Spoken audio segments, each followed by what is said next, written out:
Em 90 segundos tu não faz nem um miojo, mas eu te ensino as matérias que tu tem até nojo. Então senta aí e começa a quebrar ATP pra ter energia pra tua mente processar e entender que a probabilidade de você ir bem no Enem tá ligada direto aos meus raps também. Então começa com humana, só sei que nada sei, mas sei que saí da vida e pra história eu entrei. Se o clima esquenta e tua caneta falhou, fica tranquilo, a esfera dela dilatou com calor. Eu sou flúor com oxigênio, dá pra completar, evoluir melhor que o Darwin poderia imaginar. Se tinha uma pedra no caminho, pode crer que eu já chutei absoluto no rap. Eu nasci pra ser rei, crio uma sociedade aos modelos de Durkheim. O mecanismo dela própria é que diz pra onde vai minha inspiração. Thomas Edison dizia, é 1% e o restante o trabalho que fazia. Então senta o rabo aí que eu vou te ensinar. Sometimes rap is the best way to learn, rapá. Eu não compreendo, pero não puedo hacer. É só estudar e ouvir as dicas que eu dou pra você. Confere suas respostas e faz tudo com calma. Manda bem na redação, faz do fundo da alma. Esse é o tópico frasal, ainda tem argumentação. E a resposta pra você eu deixei na conclusão. Se tá nervoso, se acalma pra mandar bem. E se liga nos vídeos que eu te preparo pro Enem.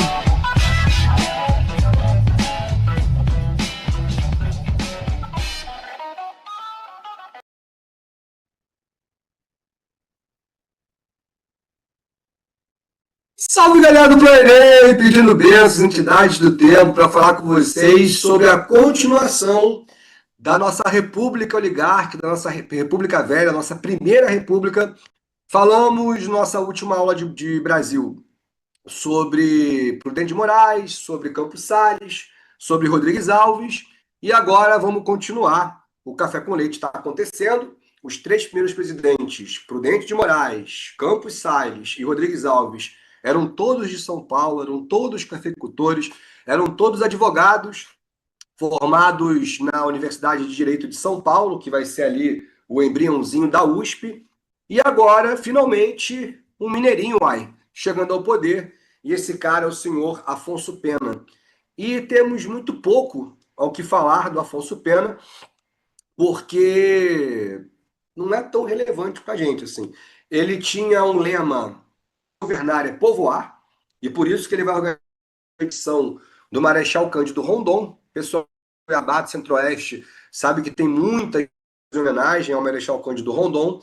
Foi um brasileiro importante, um cara que quis não só desbravar o território brasileiro, não só compreender a geografia do nosso interior, mas, sobretudo, também compreender a relação com os indígenas, e não naquela concepção do trabalhador, de civilizar, de trazer o indígena para dentro do mundo branco. Não. Era compreender e levar assistência, levar remédio, levar formas de comunicação. A gente tem até uma curiosidade sobre essa expedição. Na época, o ex-presidente dos Estados Unidos, o Theodore Roosevelt, o cara do Big Stick, ele tinha perdido as eleições e ele estava viajando pela América. E aí, quando passou aqui no Brasil, ele soube dessa expedição do Rondon e ele pediu para acompanhar. Ele era caçador e queria caçar. E aí o Rondon falou: olha, filho, isso aqui não é o oeste americano, não. Cheio de pradaria, né? Aberto. Meu irmão, a gente vai para a Amazônia. Eu tô falando do lugar mais hostil do mundo, assim. Se tu pisar errado, meu irmão, formiga devora teu pé. Que é um febre amarela, malária, uma porrada de doença que tu não tá acostumado. E aí, conclusão, o cara foi e quase morreu 2 vezes. Uma de malária e a outra despencou da porra de uma cachoeira, quebrou o pé. Os indígenas que ajudaram ele fizeram ali uma tala, ou seja, gringo dando trabalho, né, cara? Tem uma lei chamada Lei Adolfo Gordo. Eu vi uma questãozinha sobre ela, cara, acho que da Unesp, mas tem um tempo já. E ali é uma lei que está tentando disciplinar o trabalhador, especialmente o trabalhador imigrante, né? Que está vindo com ideias socialistas, que está chegando com ideias anarquistas e que está movimentando o sindicato brasileiro em protestos contra o governo. E o governo tá puto, tá falando: pô, esse cara vem lá da Itália para arrumar problema no Brasil. Então a Lei Adolfo Gordo, de 1907, ela tem uma série de ameaças à deportação. Tipo assim, o italiano foi processado pelo Tribunal Exterior. Ele foi processado pelo Tribunal Brasileiro. Ele tem 2 passagens pela polícia. Ele foi pego dormindo na rua, mendicância, vadiagem, tudo isso levava à deportação. Então a gente percebe que se existe uma preocupação da República. Se você tem mais de 10 mil reais na tua conta e você está se sentindo sufocado por despesa de condomínio, plano de saúde, escola dos teus filhos e até supermercado, existe uma saída para isso. É você fazer o teu dinheiro trabalhar para você através de uma estratégia simples e segura dentro do mercado financeiro.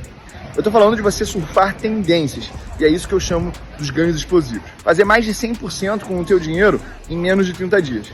Então imagina que você vai pegar desses 10 mil reais, uma parcela de R$1.000, ou seja, vai deixar 9 mil reais bastante seguros.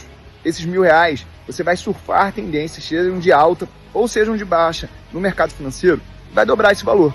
A partir disso, você vai entender como que você pode gerar um salário extra todo mês na tua conta. Uma estratégia muito simples e segura. Esse mês eu vou fazer a Jornada dos Ganhos Explosivos, que é uma série de 3 aulas gratuitas, onde eu mostro todos os detalhes de como que você pode executar esse plano. E para você participar, basta clicar nesse botão.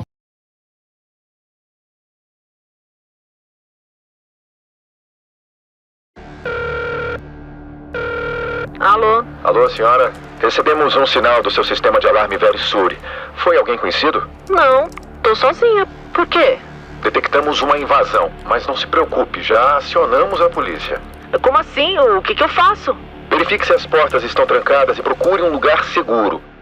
Em 2024, a Verisure impediu mais de 6.200 tentativas de invasão. Verisure, protegemos o que realmente importa.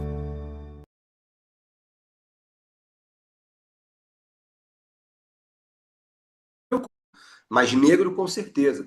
E a gente sabe sobre a história do Nilo Peçanha que ele sofreu preconceito racial pela questão da esposa. A esposa dele era Anita de Castro, uma filha de uma família muito rica, muito poderosa. O pai dela chegou a ser conselheiro do Império e os dois se apaixonaram, e quando o pai bateu o olho nele, falou: ó, não vai casar com a minha filha não. E ela fugiu de casa, tá? Fugiu pela janela, os dois se casaram, ela foi deserdada. E anos depois ele virou presidente do Brasil. Aí chamou o sogro para jantar, né? Falou: tu vai jantar com o presidente.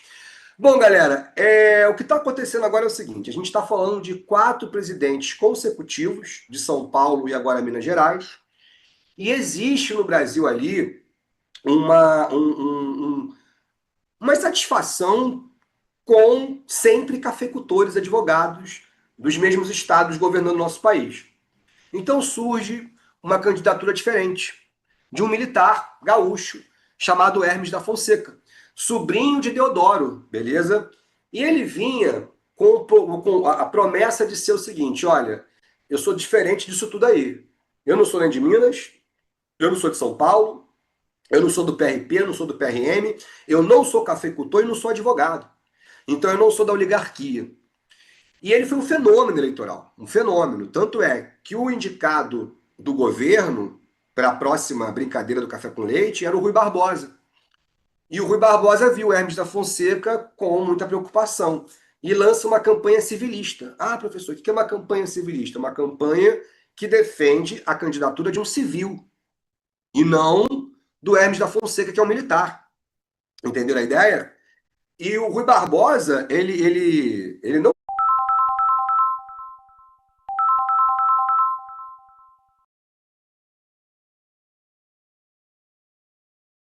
teve apoio do Nilo Peçanha.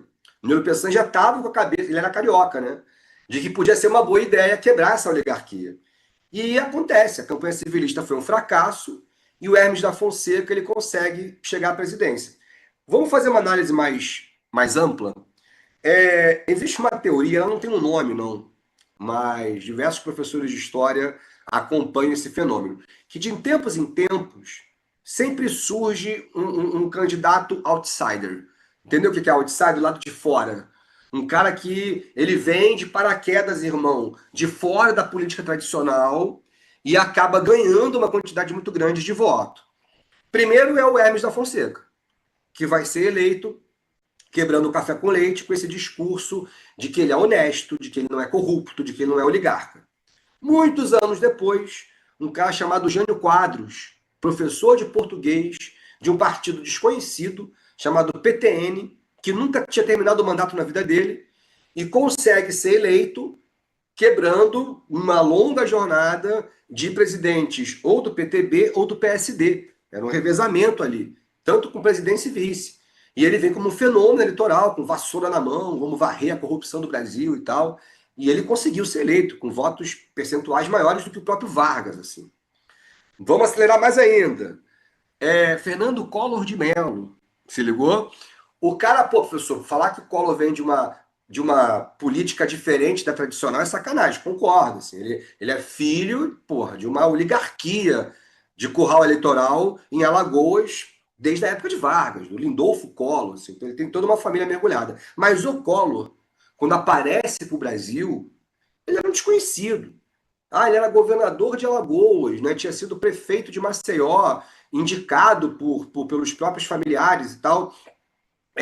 E era um político ligado à arena, mas que sempre também soube driblar qualquer tipo de acusação de ser da esquerda ou da direita. Ele se dizia como novo. Então o Collor também vem com essa ideia do discurso do quê? De acabar com a corrupção, de acabar com os marajás. Ele se promovia como caçador de marajás, era a musiquinha dele. Chegou a hora de acabar com os marajás. Oba! Então, assim, o Brasil olhou para aquele cara, porra, sério, bonito, rico, né? Minha sogra falava assim, eu votei nele porque ele era bonito, entendeu? E aí é foda, né? Ela tá aqui, ela olhou para mim aqui, fala, mas é verdade. Então, ele veio como um fenômeno mesmo, e quebrou, e surgiu como um cara do PRN que foi presidente em 1990. E o último é o Bolsonaro. O Bolsonaro vem também com esse discurso de que, olha, eu não sou nem do PT, nem do PSDB, nem do PMDB também. Eu não sou nem da esquerda, da direita, nem do centrão. Então, eu sou um militar, eu sou contra a corrupção, eu vou salvar o Brasil. A mesma ideia do Hermes da Fonseca. Beleza? O Hermes da Fonseca, um marechal de guerra, e a política que ele lança é justamente essa, a política do salvacionismo. Eu vou salvar o quê? Eu vou salvar o Brasil. Eu vou salvar o Brasil de quem? Da oligarquia, dos cafeicultores, do café com leite. E foi um dos governos, talvez o mais instável, é porque o governo do Arthur Bernardes, mais à frente, foi um governo inteiramente em estado de sítio, né? Por conta do movimento tenentista e por conta da coluna Prestes. Mas o Hermes da Fonseca não fica atrás. O governo do cara foram 3 grandes revoltas, movimentos sociais, e a coisa ficou muito séria. A primeira é a Revolta da Chibata, que foi o texto base ali, a música do Aldir Blanc, João Bosco, na UERJ. Eu falei nos meus aulões bastante sobre essa música. E essa revolta ela é muito interessante, cara, porque é o seguinte, o Hermes da Fonseca, ele viu a parada. Assim. Ele estava no Palácio do Catete, para quem não conhece aqui no Rio de Janeiro. O Palácio do Catete fica na Praia do Flamengo, e na época não tinha o aterro do Flamengo. Então a janela do presidente ficava de frente para a Baía de Guanabara, assim. Ficava literalmente de frente para o mar. E ele viu as 2 maiores fragatas do Brasil entrando na Baía de Guanabara. Olha o nome das fragatas. São Paulo e Minas Gerais. Até isso é o café com leite. E mais 2 pequenos bombardeiros escoltando eles. E ele ficou admirado. Ele olhou e falou assim, nossa, que belos navios da Marinha. E os navios começaram a fazer uma manobra. E aí quando ele olhou, ele falou assim, nossa, que bela manobra da Marinha. E de repente os canhões apontaram para ele. Ele, que porra é essa, Marinha? E atiraram. Pum! Passou zunindo, caiu lá na Praça 11, a cidade do Rio de Janeiro ficou em pânico, né? Falou, a Marinha surtou, tá atacando a capital. E aí suspende missa, suspende jogo, suspende escola, todo mundo para casa, lá de emergência total. Mas foi um tiro só, um tiro de alerta. E aí a imprensa vai, porra, todo mundo pra praia, o que tá acontecendo? Me desce um barquinho, um botezinho com um marinheiro. Quando chegou, todo mundo, o que aconteceu? Eu só vim entregar isso aqui. E já vou voltar pro meu barco. E voltou. E ali o mundo soube da Revolta da Chibata. Os marinheiros tinham tomado os 2 navios, as 2 fragatas de guerra, e mandavam para o governo uma carta com suas reivindicações. Eram basicamente 3. O estabelecimento de um plano de carreira, eles não estavam pedindo aumento salarial. Eles não estão pedindo direito trabalhista. Eles estão pedindo o seguinte: dentro do exército, quando eles olhavam para o exército, o soldado, ele um dia vai virar cabo e um dia ele vai virar sargento. E ele pode se aposentar como suboficial. Poxa, isso aí é uma maneira que você tem para estimular o cara que trabalha na corporação. O marinheiro não, irmão. O marinheiro entrava marinheiro e morria marinheiro. Então eles querem o quê? Um plano de carreira definido. Segundo, melhores condições de alimentação. Os marinheiros comiam o que sobravam dos oficiais. Comer resto é foda. E por fim, e obviamente o mais importante, o fim dos castigos físicos, que eram dados por qualquer tipo de qualquer tipo de erro, de qualquer tipo de... Tem um nome técnico, né? Mas eu estou me esquecendo agora. Que o marinheiro pudesse cometer, qualquer delito, né? Qualquer, enfim, infração, é a palavra que eu queria lembrar. Ou seja, galera, os caras eram açoitados, irmão. Com uma porra de uma chibata de nylon, que colocavam fios, colocavam uma agulha de ferro mais grossa, para deixar aquilo extremamente flexível e extremamente pesado. Então, muito fino, quando pegava na pele, cortava. E aí, quando você olha para essas imagens, quando você olha para essas fotos, e você percebe que 95% dos marinheiros eram negros. E por quê? Porque, como já falamos bastante com vocês, essa República Brasileira, ela faz questão de perseguir qualquer manifestação que venha de população preta. Então, o candomblé era perseguido, a capoeira era perseguido, o umbanda era perseguido, o samba era perseguido, e o próprio trabalhador da fábrica é o italiano. Então, assim, não sobrou nada. E para ser marinheiro, cara, era uma situação tão angustiosa. Você imagina, você vai comer resto, você vai trabalhar o dia inteiro sem jornada definida, você morre de trabalhar e não tem nenhum tipo de ascensão, e em qualquer infração você vai ser açoitado. Você vai ter a chibata nas suas costas. Ninguém queria ser marinheiro. Era tão difícil que às vezes a marinha apelava para a delegacia. Chegava na delegacia, o que o garoto fez ali? Roubou a galinha do vizinho. Você quer ficar um ano na cadeia ou servir a marinha? E aí você faz um alistamento dessa forma. A imensa maioria era de população negra. A imensa maioria dos marinheiros eram negros. Então a ideia de um marinheiro negro subir ao convés, ser amarrado com as duas mãos no mastro, ter a farda tirada e ser chicoteado por um outro marinheiro negro sob a supervisão de um branco, não tem como nós não olharmos para isso e não vermos uma remanescência racial, pô. Cara, a revolta foi em 1910. A Lei Áurea foi em 1888. Então a gente está falando de 22 anos do fim da escravidão. Toda essa garotada, são filhos de escravos, de ex-escravos. Conhecem as histórias. Então vocês vão perceber, por exemplo, nessa foto aqui, ó, olha ali o que eles estão segurando. Viva a liberdade. Não se esqueçam, então, que a revolta da chibata é uma revolta contra castigo físico, por melhores condições? Mas é uma revolta que está denunciando ainda uma prática escravocrata, dentro de uma corporação racista que é a Marinha. De boa? A coisa foi organizada pelo João Cândido, esse cara aqui, que era conhecido pelos seus companheiros de arma como o Almirante Negro. É claro que ele não é almirante, ele é marinheiro.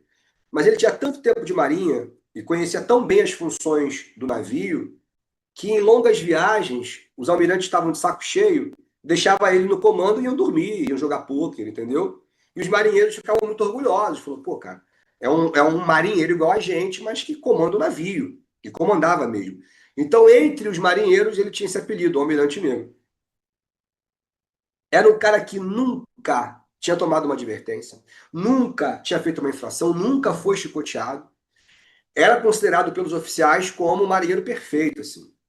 O cara que jamais iria organizar uma revolta. Mas aquilo ali, né, cara? A gente nunca sabe o que passa realmente na cabeça e no coração de uma pessoa que está vendo companheiros sendo castigados de maneira cruel. E foi justamente ele o grande líder. Um jovem marinheiro chamado Marcelino Menezes, ele tinha acabado de entrar na marinha, pegaram ele dormindo, e ele foi condenado a 50 chibatadas. Aquilo foi tão revoltante que todos os marinheiros se olharam e olharam para o João Cândido como quem diz, pô, cara, vamos deixar, né? E aí o João Cândido autoriza Eles partem para cima dos oficiais. Um oficial acabou reagindo e foi executado, não, assassinado na troca de tiros, né? Morreu. Bandeira para o outro navio. Os marinheiros souberam que era o começo da revolta, também tomaram o navio dos outros oficiais e mais 2 bombardeiros também apoiaram, fazem essa manobra e dão um tiro no Rio de Janeiro. O Rui Barbosa, que concorreu às eleições, que era contra o presidente Hermes da Fonseca, ele viu na revolta da Chibata uma oportunidade de fazer o quê? De queimar o governo, de falar, ó, tá vendo, nós somos o único país do mundo a manter o castigo físico. O governo não faz nada. Ele é um militar, é um troglodita. Entenderam a ideia? E o que é pior, o Hermes da Fonseca não queria aceitar as reivindicações.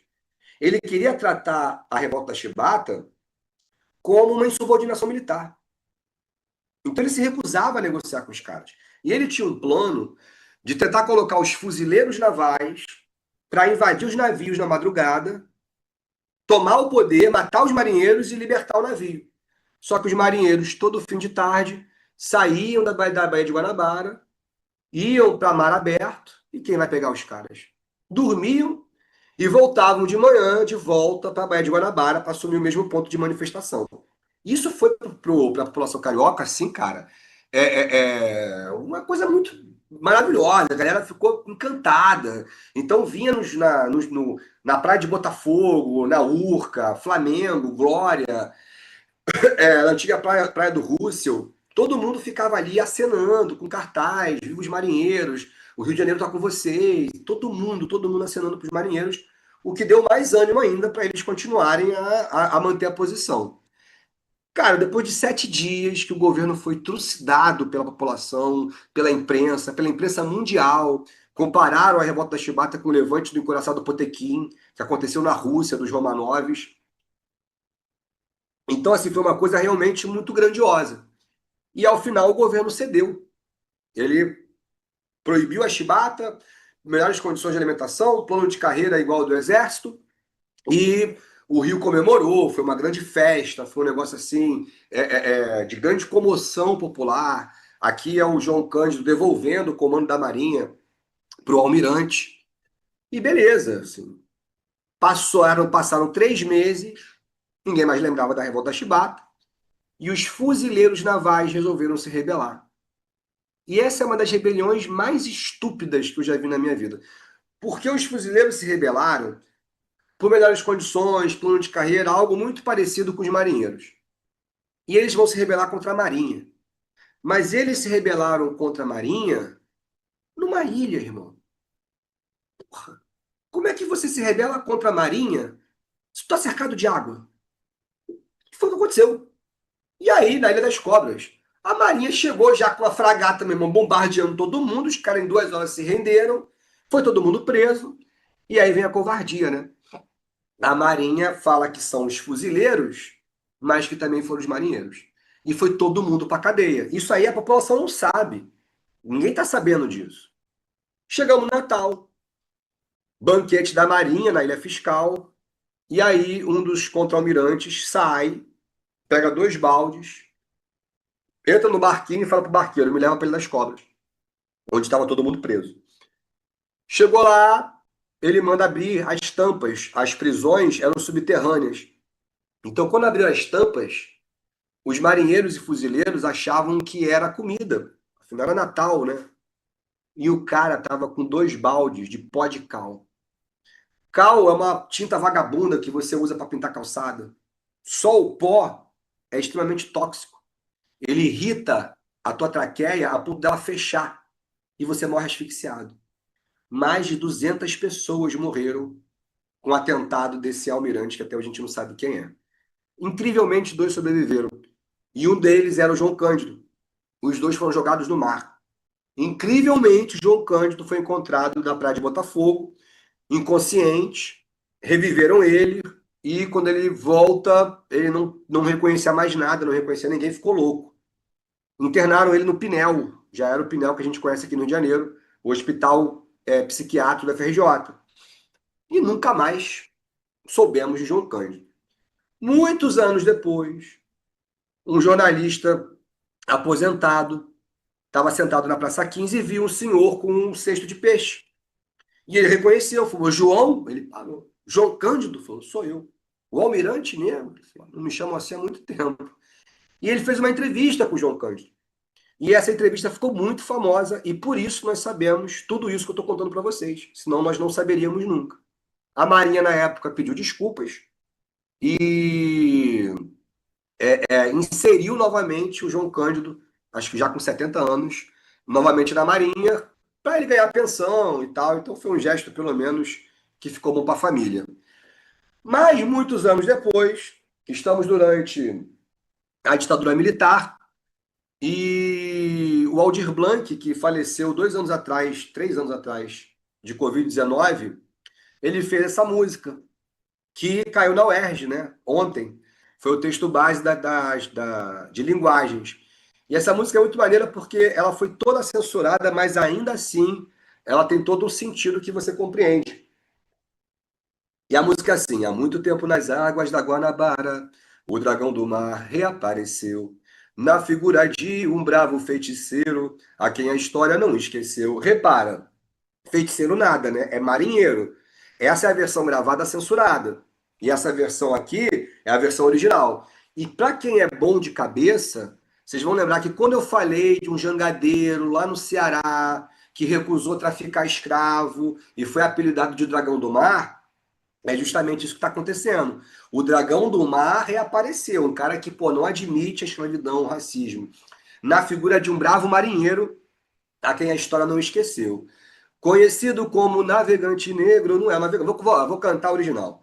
Conhecido como almirante negro, tinha a dignidade de um mestre-sala, e ao navegar pelo mar, na alegria com seu bloco de fragatas, foi saudado no porto pelas mocinhas francesas, jovens polacas e por batalhões de mulatas.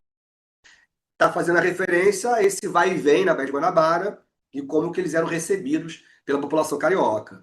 Rubras cascatas jorravam das costas dos negros pelas pontas das chibatas, inundando o coração de toda a tripulação, que a exemplo do marinheiro gritava então. Aí essa parte Aldir Blanc faz para enganar a censura.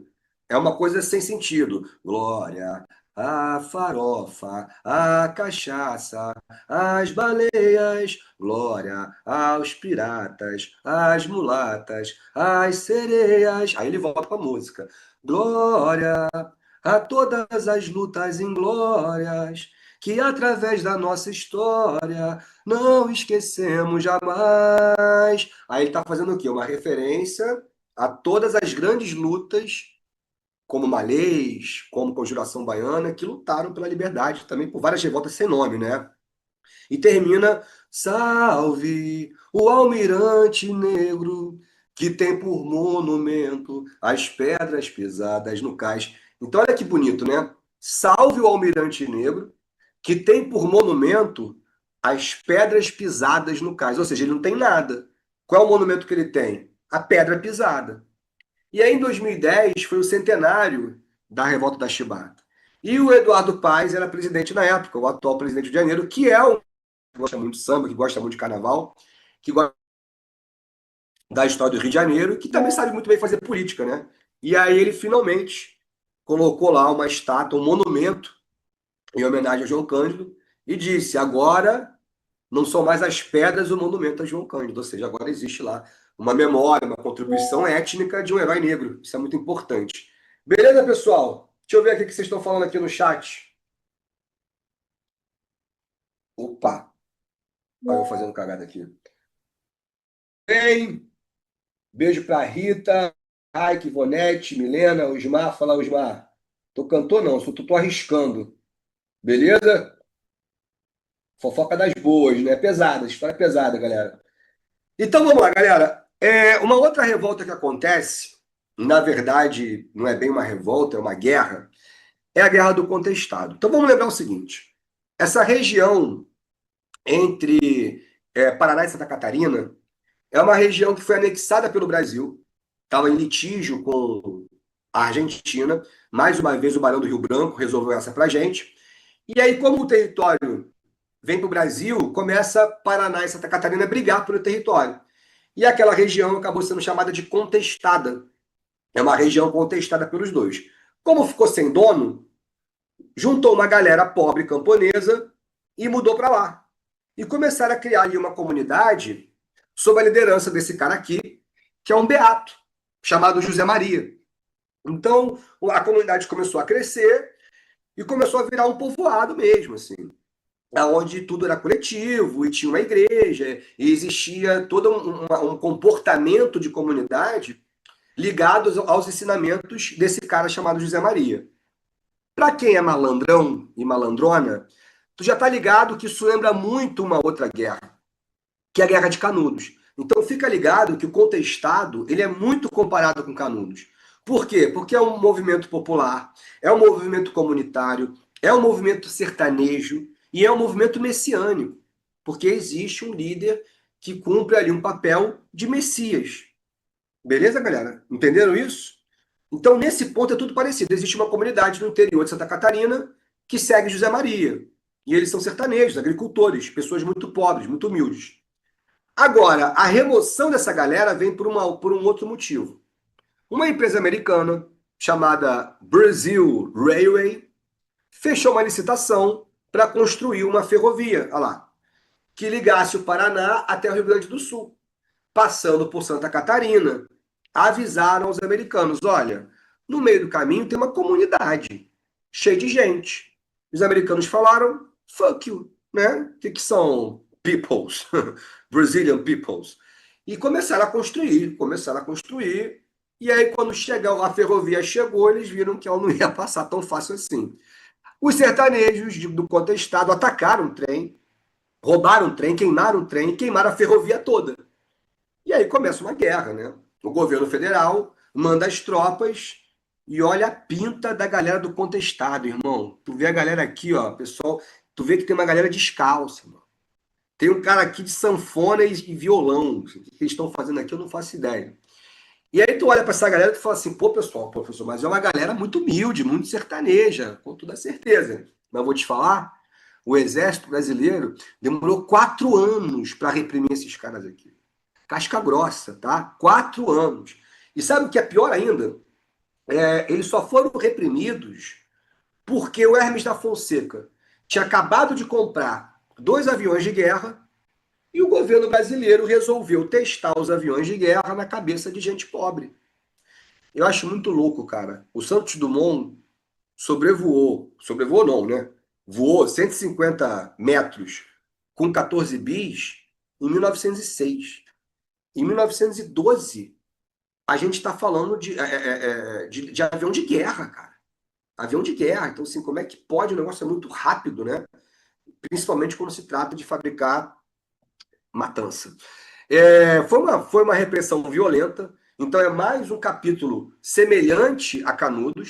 É uma repressão sanguinária porque é um movimento popular. E, cara, uns arqueólogos da UFSC, a Universidade Federal de Santa Catarina, eles encontraram, estavam lá no contestado, acho que alguém estava com detector. E detectaram uma parada e tinha um bloco de concreto gigante assim no chão. Quebraram o bloco. Mais de 1.000 cadáveres. Então, assim, houve muita ocultação de cadáver. Houve muito. Esconderam muito o que fizeram. Foi um massacre violento de verdade. Uma outra revolta que acontece é a sedição de Juazeiro. O padre Cícero também se rebela contra Hermes da Fonseca, mas, sinceramente, eu nunca vi cair questão sobre isso em lugar nenhum. Agora, sobre o cangaço, é sempre uma questão importante. E eu quero trabalhar com vocês sobre 3 conceitos, tá? O banditismo social, o mito do Robin Hood e a imagem de Lampião. Porque tudo isso pode cair de maneiras diferentes e cai em todos os vestibulares. Porque, primeira história é o seguinte, o que é o banditismo social, galera? É uma visão russoniana. Lembra o que o Rousseau dizia? O homem nasce bom, a sociedade o corrompe. Então nós somos frutos da nossa sociedade. Então você pode olhar para o...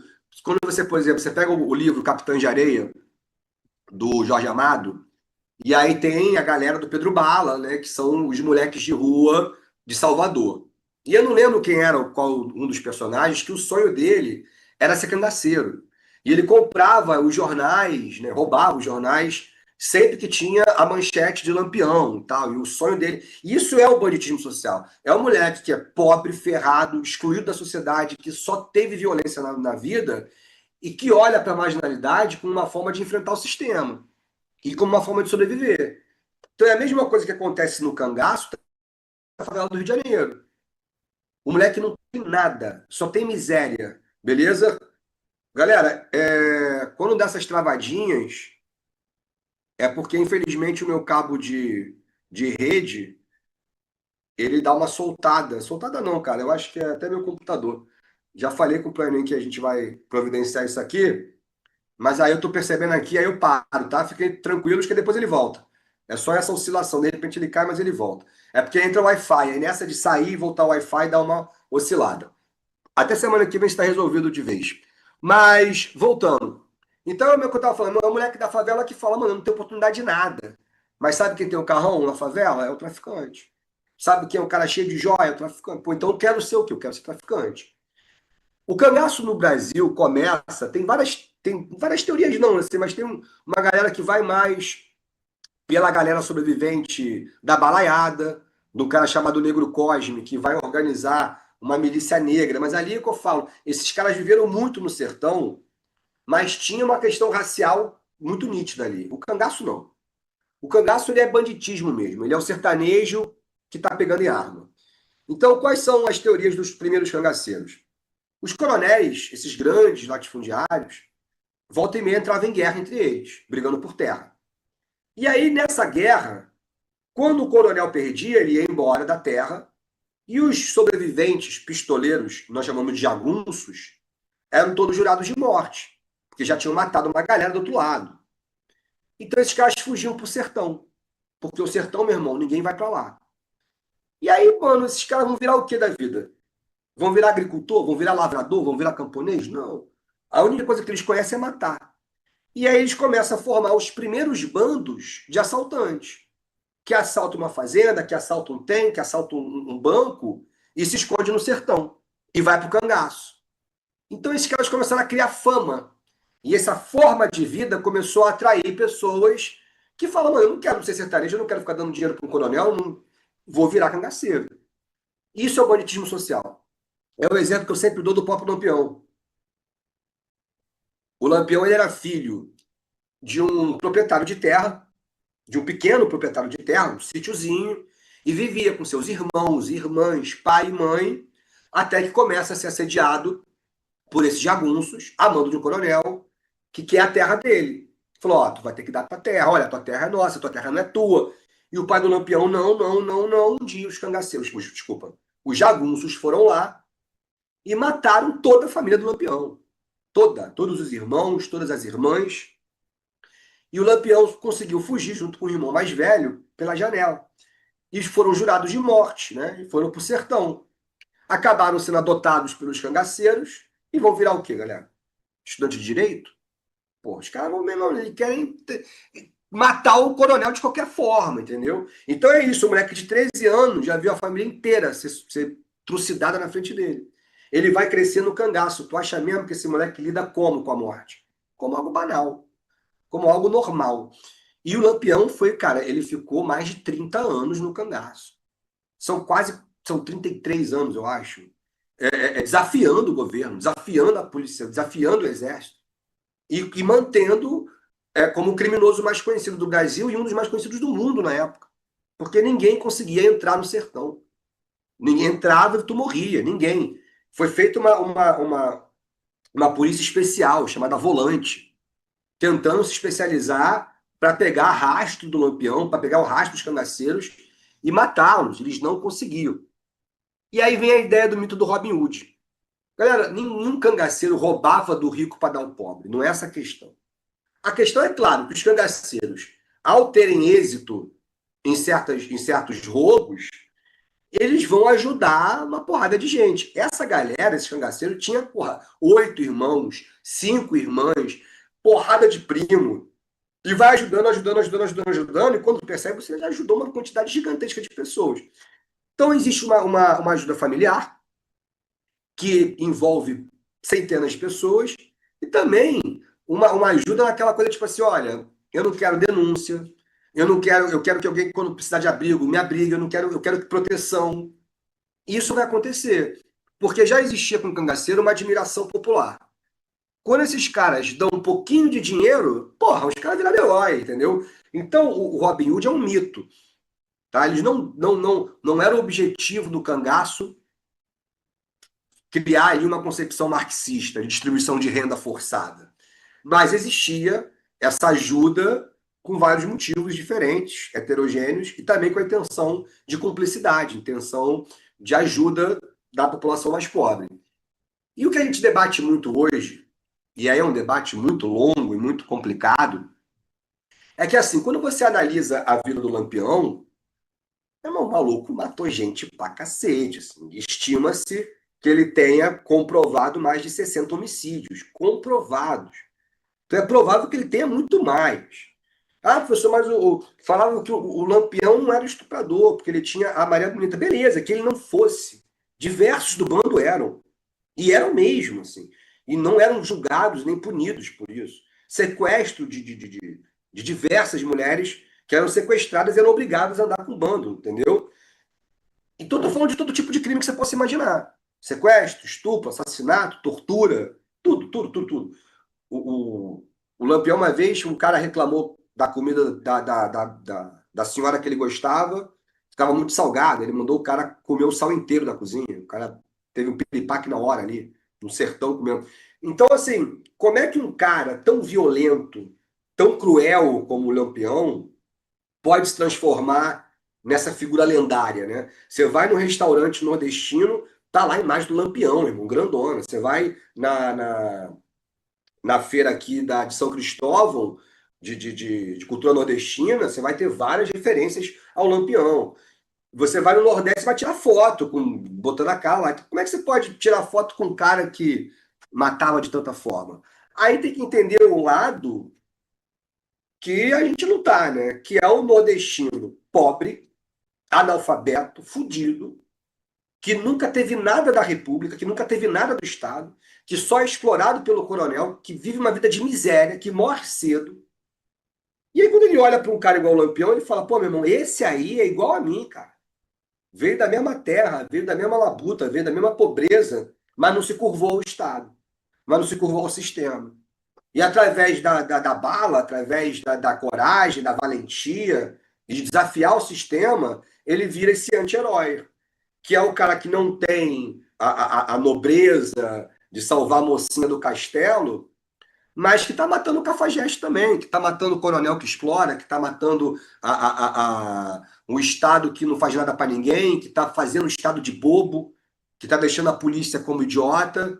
E aí existe essa como é que eu posso dizer, essa compreensão com a delinquência e uma admiração desse bandido social que está matando aquele que te prejudica. É violento? É cruel? É. Mas por que a sociedade, o sistema é cruel com todo mundo? Aí, galera, deixo para vocês as interpretações sobre a imagem de Lampião. Já vou contar uma história para vocês. O Lampião não tinha um olho direito. Ele estava fugindo da volante.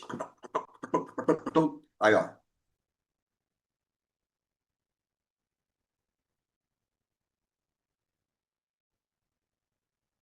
Rapidinho. Espera aí.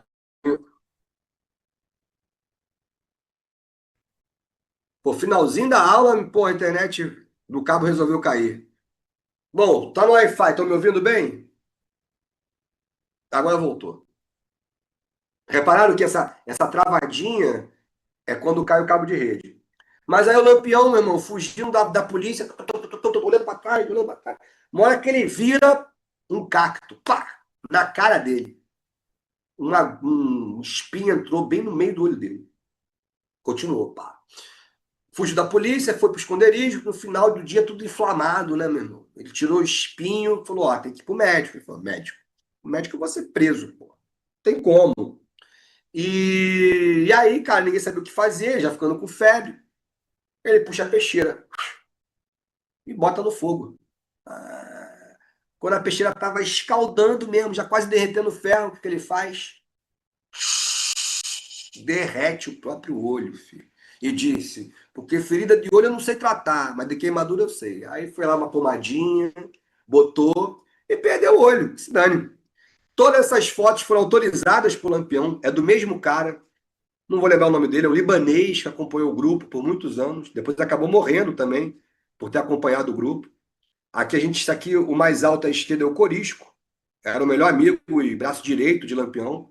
Mas aí tem o Labareda, o Meia-Lua, o Diabo Verde, só nome maneiro, o Meia-Noite. Tudo foto original, galera. Isso aqui é uma foto raríssima do Lampião sendo penteado pela Maria Bonita. Foto rara. Cara, eles só vão morrer no Estado Novo, cara. Assim, lá no final da Era Vargas, assim, eles ficaram muito tempo no cangaço. Mas também depois que foram capturados não, né? Foi todo mundo assassinado, inclusive Maria Bonita.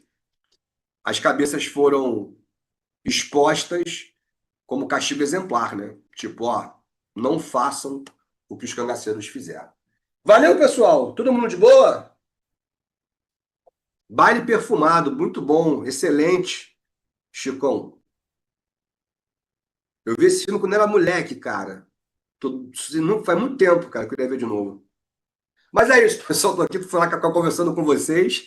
Valeu, galera. Pode interromper aí, Raça. Tamo junto. Assista nossas aulas a hora que você quiser. Vem com o Pro, o cursinho online que mais aprova no Enem. Assine em proenem.com.br. We gotta celebrate the beauty of the world that keeps on giving.